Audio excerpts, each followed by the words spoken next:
cette délégation aujourd'hui l'honneur, au nom des plus hautes autorités du Burkina Faso, du Mali et du Niger, d'annoncer la conclusion d'un important traité par nos trois pays, notamment à travers son Excellence le capitaine Ibrahim Traoré, président du Faso, chef de l'État du Burkina Faso, son Excellence le colonel Assimi Goïta, président de la transition, chef de l'État du Mali, et son Excellence le général Abdourahmane Tchani, président du Conseil national pour la sauvegarde de la patrie, chef de l'État de la République du Niger. Traité dénommé comme il suit. Charte du Liptako Gourma instituant l'alliance des États du Sahel entre le Burkina Faso, la République du Mali et la République du Niger. Le gouvernement du Burkina Faso, le gouvernement de la République du Mali, le gouvernement de la République du Niger, ci-après dénommés parties contractantes, réaffirmant leur attachement à la légalité internationale et régionale, consacrée notamment par la Charte des Nations Unies, l'acte constitutif de l'Union africaine et le traité révisé de la CEDEAO.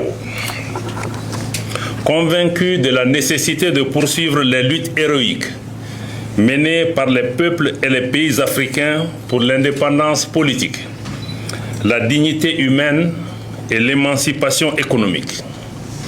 Fidèles aux objectifs et idéaux de l'autorité de développement intégré des États du Liptako Gourma, guidés par l'esprit de fraternité, de solidarité et d'amitié, engagés à renforcer les liens séculaires entre leurs peuples, déterminés à exercer pleinement et à veiller au respect de la souveraineté nationale et internationale, résolus à défendre l'unité nationale et l'intégrité des États respectifs, considérant les menaces multiformes à l'espace commun aux trois pays, conscients de la responsabilité de protéger les populations civiles en toutes circonstances, rappelant le droit naturel des États à la légitime défense individuelle ou collective, sont convenus de ce qui suit. Article 1er. Par la présente charte, dénommée Charte du Liptako Gourma, les parties contractantes instituent entre elles l'Alliance des États du Sahel, en abrégé AES. Article 2. L'objectif visé par la charte est d'établir une architecture de défense collective et d'assistance mutuelle aux parties contractantes. Article 3. Les parties contractantes mettront en place ultérieurement les organes nécessaires au fonctionnement et mécanismes subséquents de l'Alliance et définiront les modalités de son fonctionnement. Article 4. Les parties contractantes s'engagent à lutter contre le terrorisme sous toutes ses formes et la criminalité en bande organisée dans l'espace commun de l'Alliance. Article 5. Les parties contractantes œuvreront en outre à la prévention, la gestion et au règlement de toute rébellion armée ou autre menace portant atteinte à l'intégrité du territoire et à la souveraineté de chacun des pays membres de l'Alliance, en privilégiant les voies pacifiques et diplomatiques et en cas de nécessité à user de la force pour faire face aux situations de rupture de la paix et de la stabilité. Article 6. Toute atteinte à la souveraineté et à l'intégrité territoriale d'une ou plusieurs parties contractantes sera considérée comme une agression contre les autres parties et engagera un devoir d'assistance et de secours de toutes les parties, de manière individuelle ou collective, y compris l'emploi de la force armée, pour rétablir et assurer la sécurité au sein de l'espace couvert par l'Alliance. Article 7. L'agression, telle qu'évoquée à l'article 6, comprend également toute attaque contre les forces de défense et de sécurité de l'une ou plusieurs parties contractantes, y compris lorsque celles-ci sont déployées à titre national sur un théâtre d'opération en dehors de l'espace de l'Alliance. Toute attaque et en tout lieu contre les navires et aéronefs de l'une ou plusieurs parties. Article 8.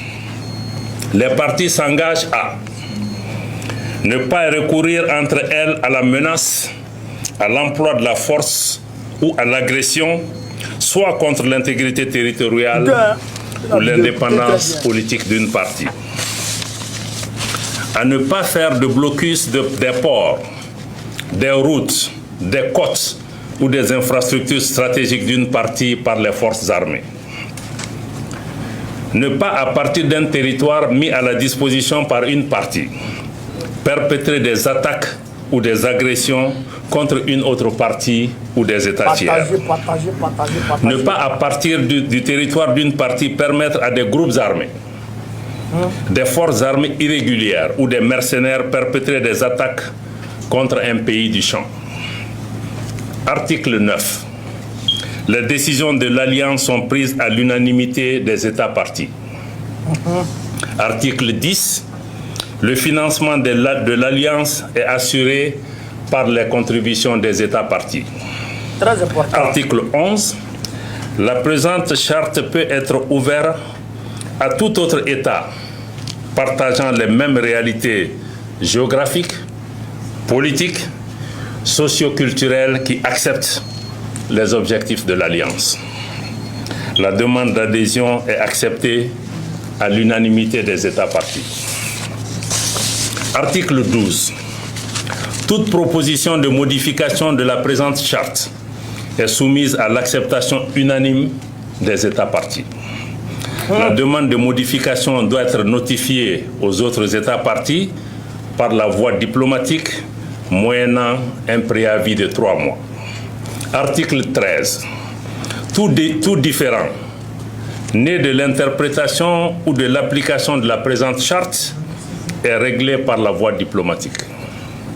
Article 14. La présente charte peut être dénoncée par toute partie contractante. La dénonciation doit être notifiée par son notaire à toutes les parties signataires de la charte, par lettre transmise par voie diplomatique avec accusé de réception et un préavis de 6 mois. Article 15. La présente charte sera complétée par des textes additionnels en vue de la mise en œuvre des dispositions prévues à l'article 3. Article 16.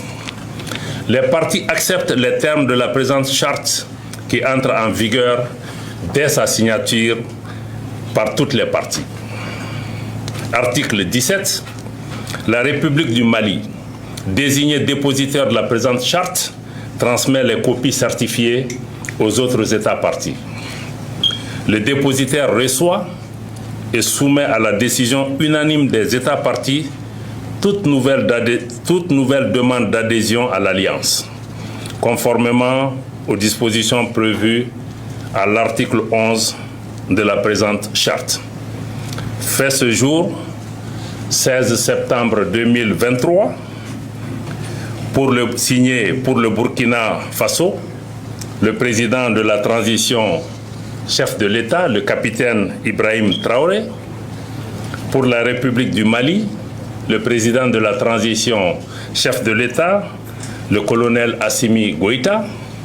Pour la République du Niger, le président du Conseil national pour la sauvegarde de la patrie, chef de l'État, le général Abdourahmane Tchani.